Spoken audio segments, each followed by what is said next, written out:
Japanese troops using prisoners of war for target practice, 1942. Japanese soldiers shooting blindfolded Sikh prisoners. The Japanese treatment of prisoners of war in World War II was barbaric. The men shown in the above picture are part of the Sikh regiment of the British Indian Army. All of them are sitting in the traditional cross-legged prayer position. They're probably reciting their final prayers as this picture was being taken. It's very morbid if you think about it. The vast majority of Indian soldiers captured when Singapore fell belonged to Sikh community. These photographs were found among Japanese records when British troops retook Singapore. If you examine carefully the second picture, you'll note a marker hanging over the heart of each prisoner and the stakes in front bare of the rifle.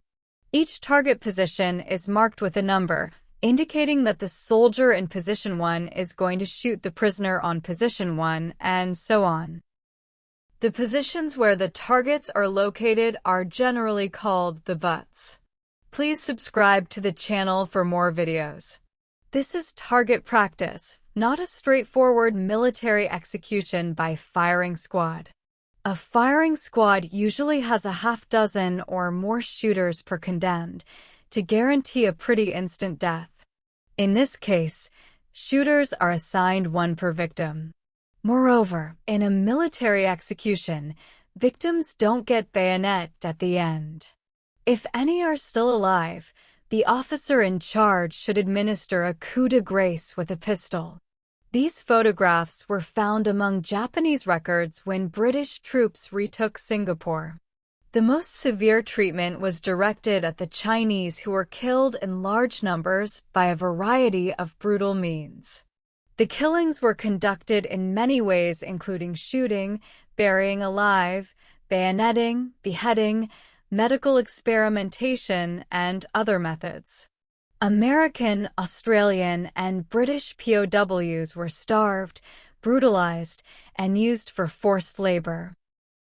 The construction of the Burma-Thai Railroad was a particularly horrendous project in which malnourished British and Australian POWs were forced to do hard labor under the most extreme conditions.